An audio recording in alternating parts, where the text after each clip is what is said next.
So we are on the way to Akkamma Devi caves.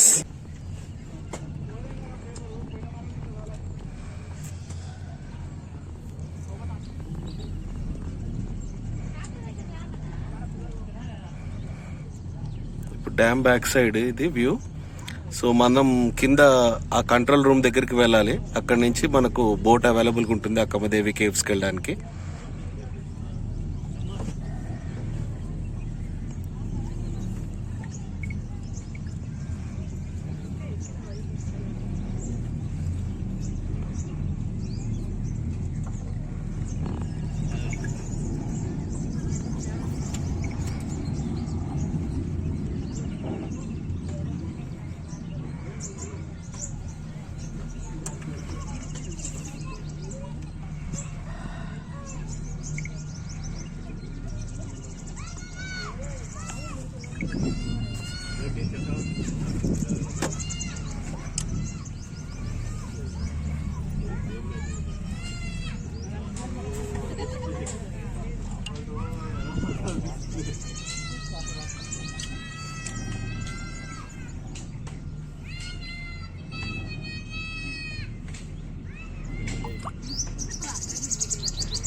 త్వరగా పోయినట్టుంది కానీ time పడుతుంది.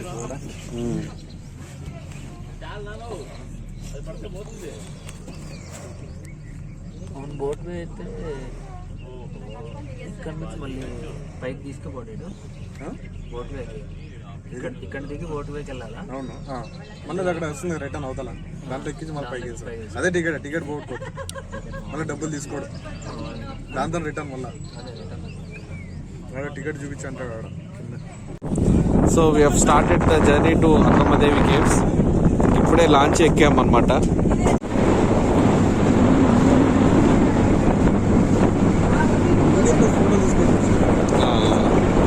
తీసుకోవచ్చా?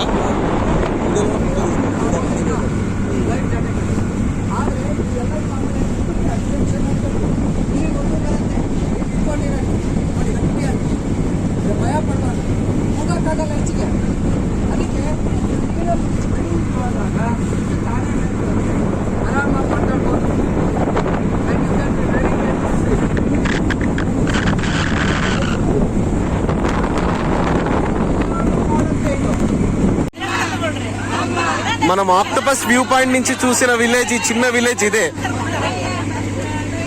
అసలు ఏ డిస్టర్బెన్స్, ఏ పొల్యూషన్ లేని లైఫ్ లీడ్ చేస్తున్నారు వీళ్ళు.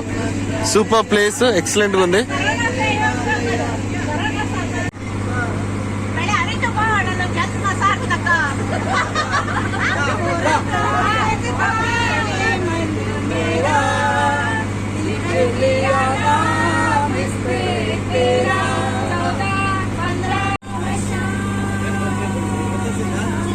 మనం అక్కడ ఆ పాయింట్ దగ్గరికి వెళ్ళి మనం ఆగుతాము. అక్కడి నుంచి మనము అక్కమ్మదేవి కేవ్స్ కి అక్కడి నుంచి మనం ట్రెక్ చేస్తాము. ఇక్కడ చిన్న విలేజ్ చూడండి ఎట్లా ఉందో, ఎంత బ్యూటిఫుల్ గా ఉందో ఈ విలేజ్. అసలు వీళ్ళు కరెంటు సదుపాయం లేదు, ఫుడ్ ఎక్కడి నుంచి తెస్తారో తెలియదు. కానీ అసలు ఒక ప్రపంచానికి దూరంగా వాళ్ళు చాలా పీస్ఫుల్ లైఫ్ లీడ్ చేస్తున్నారు.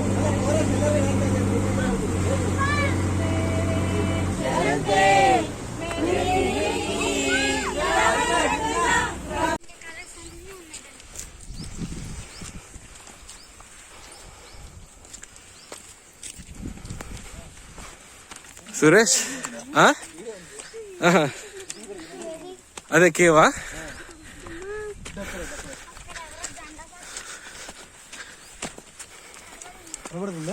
ఎక్కడ? అదే కేవ్.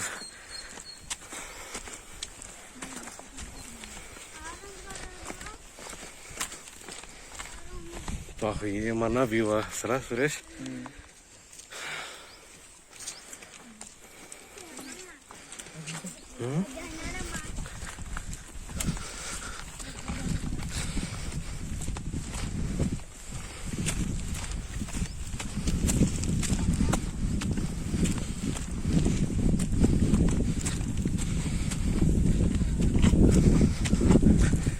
సురేష్ ఒక్క నిమిషం. సురేష్ ఒక్క నిమిషం.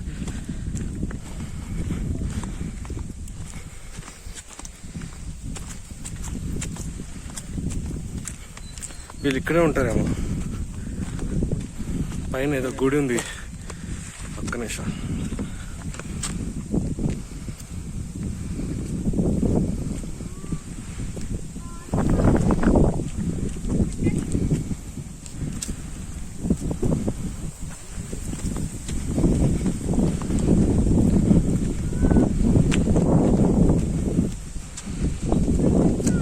మహాదేవి కేవ్స్ నేను చూశాను. ఎక్సలెంట్ టెంపుల్, ఎంత ప్రశాంతంగా ఉంది. చుట్టూ నల్లమల ఫారెస్ట్ నడి బొడ్డులో ఈ పర్టికులర్ కేవ్ అనేది ఉంది. ఎక్సలెంట్ గా శ్రీశైలం దగ్గర నుంచి ఏపీ టూరిజం వాళ్ళు ఎక్సలెంట్ గా దీన్ని ఆర్గనైజ్ చేశారు. గైడ్ కూడా మీకు మొత్తం ఇన్ఫర్మేషన్ ఇచ్చాడు. నేను అది మీకు వీడియోలో చూపిస్తాను. ప్లస్ లోపలికి వెళ్ళేటప్పుడు నాకు నా ఎక్స్పీరియన్స్ మీతో షేర్ చేసుకోవాలనిపించింది. మేము లోపలికి వెళ్ళేటప్పుడు గబ్బిలాలు ఎదురొచ్చాయి మాకు. ప్లస్ చాలా నేరోగా ఉంది. స్టోన్స్ చాలా షార్ప్ ఉన్నాయి, రెండు వైపుల నుంచి స్టోన్స్ చాలా షార్ప్ ఉన్నాయి. లోపలికి వెళ్లే కొద్దీ మాకు ఆక్సిజన్ లెవెల్స్ తగ్గిపోయినాయి. ఇంకా స్వామి దగ్గరికి వెళ్ళేటప్పటికి ఇంకా ఇద్దరు మట్టుకే వెళ్లే ఛాన్స్ ఉంది. అక్కడ ఓన్లీ చిన్న శివలింగం ఉంది. ఆ శివలింగం ని మేము 3 times టచ్ చేయడానికి ట్రై చేసాం, కానీ మాకు బాగా ఎయిర్ ఆనట్లేదు, మాకు ఎయిర్ రావట్లేదు. చాలా చిన్న కేవ్ లోకి వెళ్ళాము. ఒక సైడ్ లో మేము ఇట్లా వాక్ చేసుకుంటూ వెళ్ళాము. ఆ కేవ్ లోకి సైడ్ ఒక స్ట్రైట్ గా కూడా మనం వెళ్ళి స్వామిని మొక్కోలేము. ఇట్లా సైడ్ ఇంతే గ్యాప్ ఉంటుంది. జస్ట్ 1 feet 2 feet గ్యాప్ లోనే మనం నేరోగా ఇట్లా పాస్ అవ్వాలి. పాస్ అయ్యి స్వామిని మొక్కుని రావాల్సి వస్తుంది. ఒక్కసారి ఒక మనిషి వెళ్ళి మొక్కుంటే రెండో వ్యక్తి వెళ్ళడానికి రాదు.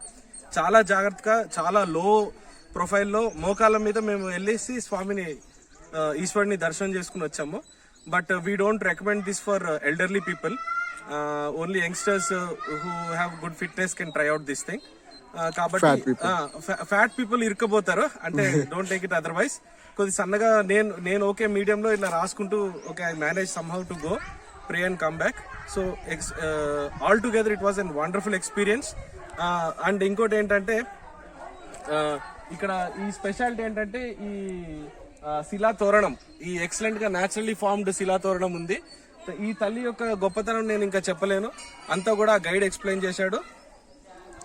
లింగం మీద వాటర్, అక్కడ లోపలికి లింగం దగ్గరికి వెళ్ళిన తర్వాత ఆ స్వామి మీద ఇక్కడ మనం శ్రీశైలంలో ఏంటంటే మనము అభిషేకాలు అవన్నీ చేస్తుంటాం, కానీ ఇక్కడ స్వామికి న్యాచురల్ గా అభిషేకం జరుగుతుంది. పైనుంచి ఒక్కొక్క డ్రాప్ ఈశ్వరుడు మీద పడుతుంది అనమాట. ఎక్సలెంట్ గా వ్యూ ఉంది. మేము చాలా మాకు కొద్దిగా ఆశ్చర్యపూరిత అంటే అంటారు కదా, చాలా ఆశ్చర్యంగా నేను ఆ సీన్ ని చూడడం జరిగింది. I real enjoyed and I became very much devotional also. Finally I just came out safely. మరి ఇక్కడ పూజారులు ఏమైనా ఉంటారా శంకర్? ఇక్కడ జనాలు ఉంటారా? ఇక్కడ ఒక లేడీ ఉంది యాక్చువల్ గా. షీఈస్ ఫ్రమ్ పాస్ట్ 25 years ఈ అడవిలో. She's the only women and ఇద్దరు ముసలి వాళ్ళు ఉన్నారు, దీన్ని టేక్ కేర్ చేస్తున్నారు యాక్చువల్ గా.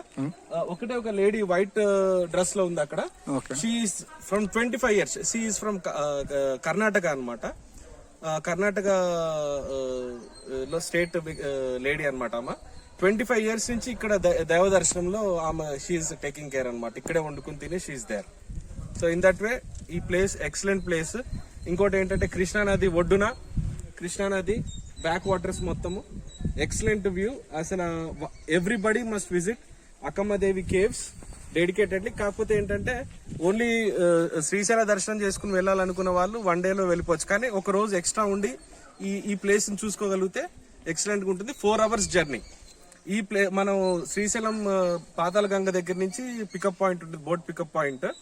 Per person they charge 400 rupees and they will be one guide with you.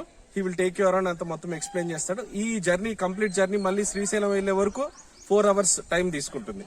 Okay, hope you enjoy this video. Thank you so much.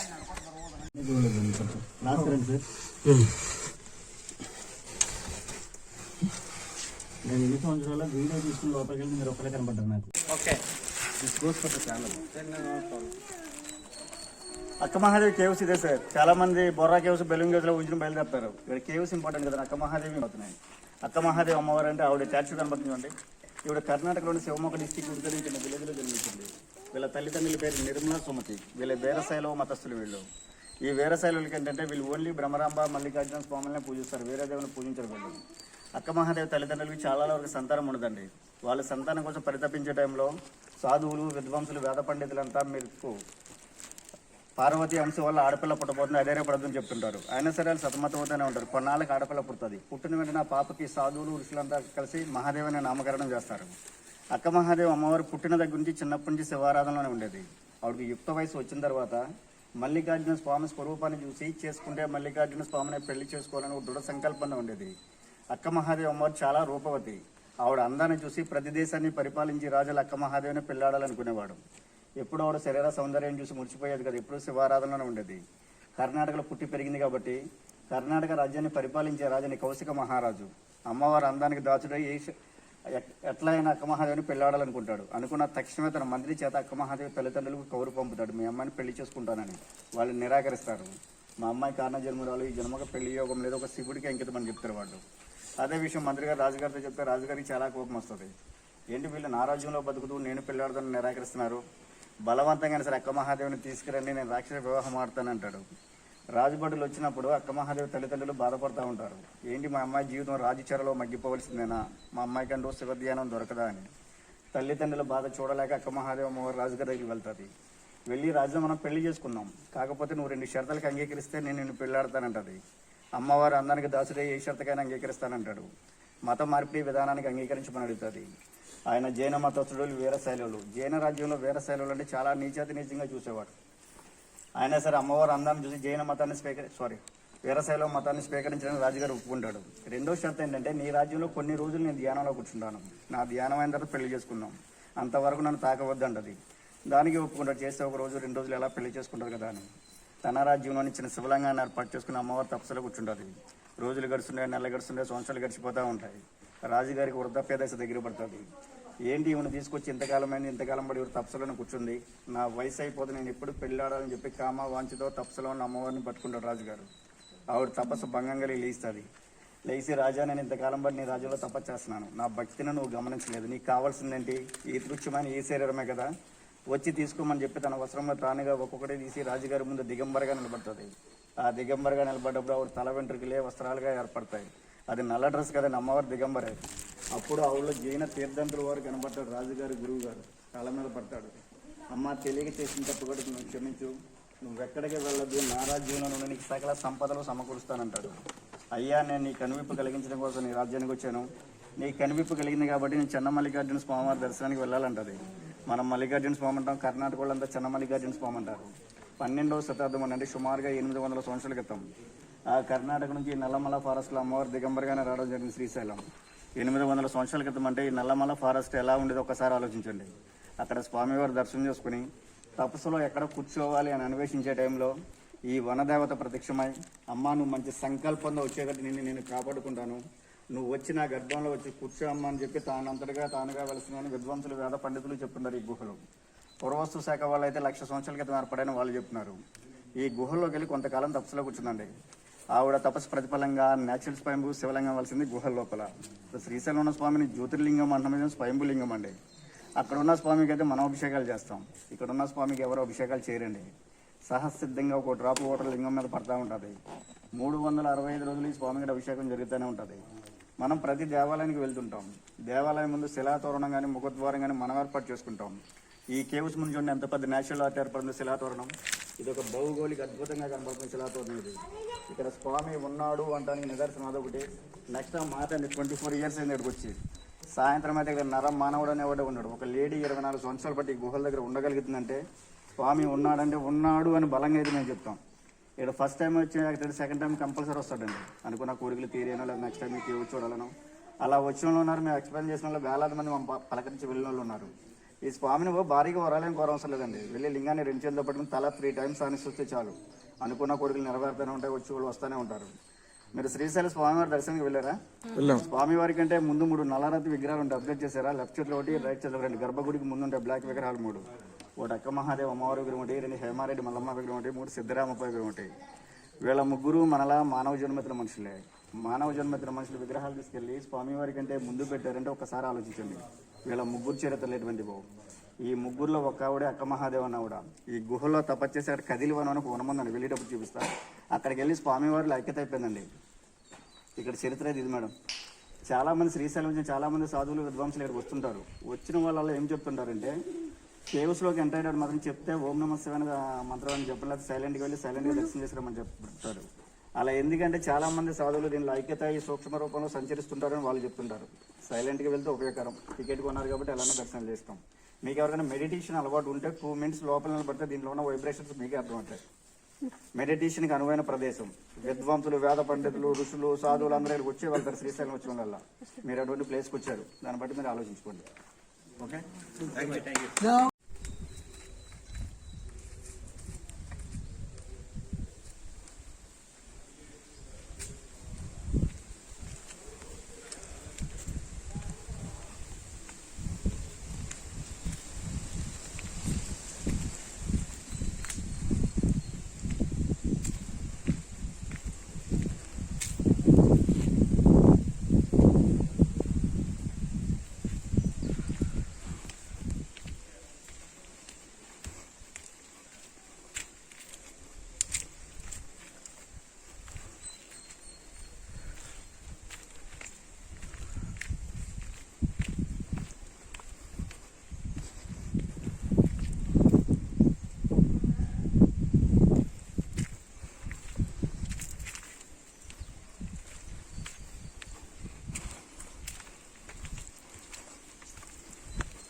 ఇక్కడ సాధువులు ఉంటారంట శంకర్. సాధువులు ఉంటారంట, మహారాష్ట్ర వాళ్ళు.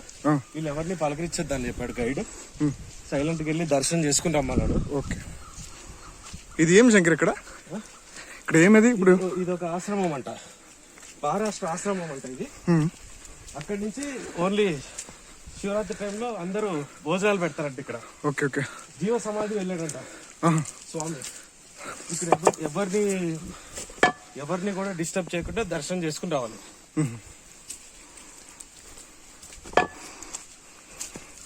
ఓన్లీ సాధువులు వచ్చి ఇక్కడ నివసిస్తారు. అంతే.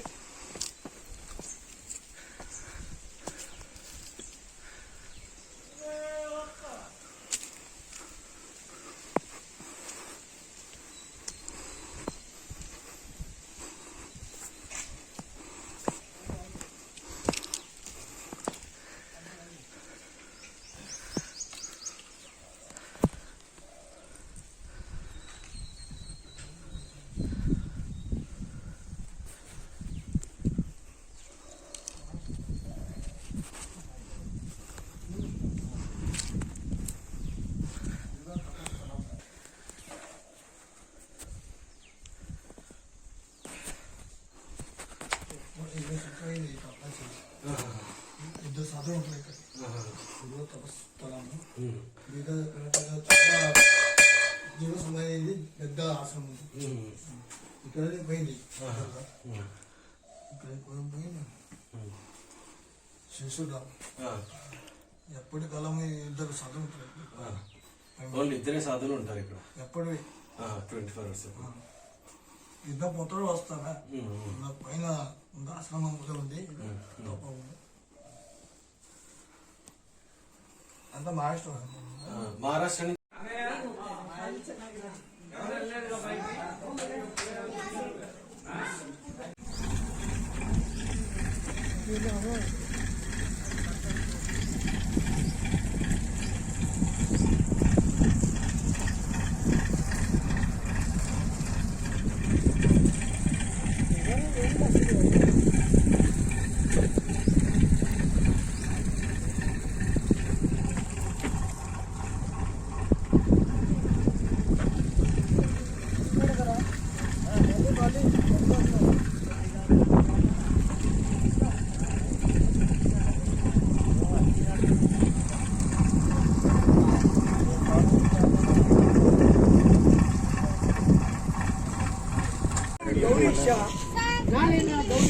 ಭಾರಿ